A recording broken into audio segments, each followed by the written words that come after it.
ধুবুৰী জিলাৰ দক্ষিণ পাৰৰ ফকীৰগঞ্জ অঞ্চল কেইবাখনো গাঁও জলমগ্ন আৰু এই মুহূৰ্তত মই উপস্থিত আছোঁ ফকীৰগঞ্জ ধাপানপাৰা গাঁৱত। ধাপানপাৰা ফকীৰগঞ্জ সংযোগী যিখন মূল পথছোৱাটো আছে আৰু ইয়াতে মই উপস্থিত আছোঁ আৰু ভয়াৱহ পৰিস্থিতি বৰ্তমান ফকীৰগঞ্জ অঞ্চলত বান আৰু আপোনালোকক দেখুৱাই আছোঁ ব্ৰহ্মপুত্ৰ নদীৰ পৰা মাত্ৰ 100 মিটাৰ দূৰত্ব এইখন গাঁও। বৰ্তমান ক'ব লাগিব এই অঞ্চলৰ এই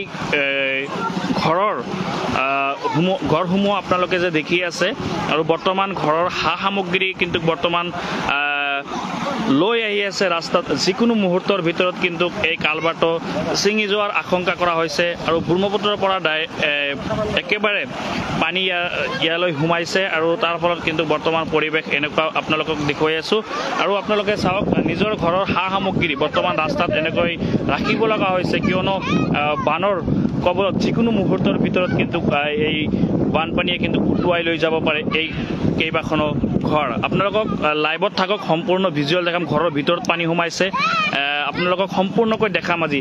ইয়াতে আপোনালোকে চাওক ঘৰৰ সা সামগ্ৰী, আপোনালোকে ঘৰৰ সা সামগ্ৰীবিলাক লৈ আহিছে নেকি? ঘৰৰ সা সামগ্ৰীবিলাক লৈছে ইয়াতে, মানে ঘৰত পানী উঠিব বা এইটো ভয়াৱহ ৰূপ ল'ব তাৰ কাৰণে আপোনালোকে ইয়াতে আনিছে। আপুনি কওকচোন দাদা, মানে ঘৰত পানী সোমাইছে তাৰ কাৰণে ইয়াতে লৈ আহিছে আৰু এইটো ভাঙি যাওয়াৰ আশংকা কৰা হৈছে নেকি?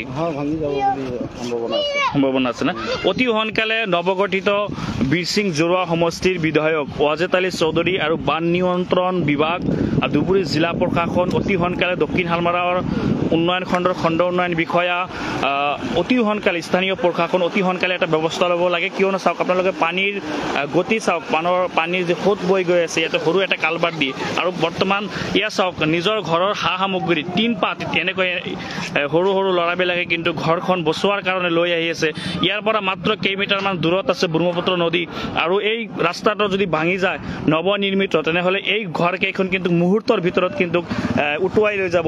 এই আশংকা তেখেতসকলে ভাবি চিন্তা কৰি কিন্তু নিজৰ ঘৰৰ সা সামগ্ৰী ইতিমধ্যে কিন্তু উটুৱাই খুলি আছে। আপোনালোকে দেখি আছে টিনপাত, নিজৰ ঘৰৰ টিনপাত এনেকৈ খুলিব লগা হৈছে আৰু ঘৰৰ ভিতৰত পানী সোমাইছে, জনজীৱন স্তব্ধ হৈ পৰিছে। ক'ব লাগিব যে বৰ্তমান বানৰ যি পৰিৱেশ আৰু যিকোনো মুহূৰ্তৰ ভিতৰত এই নৱনিৰ্মিত ৰোডখন ছিঙি গ'লে কিন্তু এইকেইখন ঘৰ কিন্তু যিকোনো মুহূৰ্তৰ প্ৰায় ইয়াতে 20ৰ পৰা 40টা ঘৰ ইয়াতে আছে আৰু সম্পূৰ্ণভাৱে কিন্তু এই ঘৰখিনি কিন্তু মুহূৰ্তৰ ভিতৰত উটুৱাই লৈ যাব। স্থানীয় ৰাইজ আছে, মই আৰু প্ৰতিক্ৰিয়া ল'বলৈ চেষ্টা কৰিম। অতি ভয়াৱহ লৈছে এইবাৰ ধুবুৰী জিলাৰ দক্ষিণ পাৰৰ ফকীৰগঞ্জ অঞ্চলত যি ভয়াৱহ পৰিস্থিতি লৈছে এয়া আপোনালোকক দেখুৱাই আছোঁ। এয়া চাওক নিজৰ ঘৰৰ পৰা এনেকৈ পানীত এনেকৈ আহি আছে।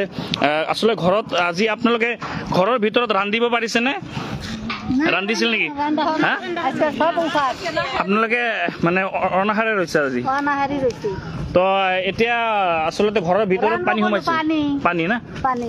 তো ঘৰৰ ভিতৰে সব পানী, ঘৰৰ ভিতৰত সৰু সৰু ল'ৰা ছোৱালীবিলাক আছেনে নাই? সব ৰাস্তাত লৈ আহিব। আপোনালোকে ল'ৰা ছোৱালীবিলাক অলপ ভালকৈ ৰাখিব যাতে আপোনালোকে ঘৰৰ ভিতৰত পানী সোমাইছে, ঘৰৰ ভিতৰত পানী সোমাইছে। তো এতিয়া এইটো ৰাস্তা যদি ছিঙি যায় তেনেহ'লে আপোনালোকে চিন্তিত হৈ আছে? যদি এইটো ৰাস্তা ছিঙি যায় তেনেহ'লে মুহূৰ্তৰ ভিতৰত ঘৰখন উঠাই লৈ যাব। বৰ্তমান কি ঘৰৰ সা সামগ্ৰী উঠাই লৈ আছে ৰাস্তাত? আচলতে ক'ব লাগিব যে এই ঘৰৰ ইয়াতে তো আপোনালোকে ইয়াতে কেইবাটাও ফেমিলি বসবাস কৰে? ইয়াতে আৰু কেইটা ঘৰ আছে? তো আচলতে ক'ব লাগিব যে যিকোনো মুহূৰ্তৰ ভিতৰত যদি এই ৰাস্তাটো যদি ছিঙি যায় তেনেহ'লে কিন্তু আচলতে ইয়াতে বানৰ পৰিৱেশ কিন্তু অতি ভয়াৱহ হ'ব। আৰু ব্ৰহ্মপুত্ৰৰ পৰা মাত্ৰ 100 মিটাৰ দূৰত্ব এইখন ৰাস্তা আৰু যিকোনো মুহূৰ্তৰ ভিতৰত কিন্তু বানৰ ভয়াৱহ পৰিস্থিতি ল'ব পাৰে। ইয়াৰ আপোনালোকক দেখুৱাই আছোঁ, ইয়াৰ পৰিৱেশটো আপোনালোকক চাওক। ইয়াৰ পূৰ্বে আৰু এটা ঠাইত মই গৈ উপস্থিত হ'ম আৰু আপোনালোকক দেখাম। এয়া হৈছে আজিৰ পৰিৱেশ। আপোনালোকে যদি ভিডিঅ'টো চাই আছে তেনেহ'লে আপোনালোকে আজিৰ ভিডিঅ'টো আপোনালোকে শ্বেয়াৰ কৰিব বুলি আশা কৰিছোঁ, যাতে বিভাগীয় লোকসকল ধুবুৰী জিলা প্ৰশাসন চৰকাৰে যাতে অতি সোনকালে দৃষ্টি আকৰ্ষণ কৰিব পাৰে, অতি সোনকালে যাতে দৃষ্টিগোচৰ হয়। আৰু কৃষকসকলেও মূৰে কপালে হাত দিব লগা হৈছে চাওক এয়া মৰাপাটৰ খেতি কৃষকসকলেও মূৰে কপালে হাত দিব লগা হৈছে এয়া চাওক যিকোনো মুহূৰ্তৰ ভিতৰত যদি এই কালভাৰটো ছিঙি যায় তেনেহ'লে কিন্তু অতি ভয়াৱহ হ'ব এই কেইবাটাও বাসগৃহত সেয়া আপোনালোকক দেখুৱাই আছোঁ ইয়াৰ পৰিৱেশ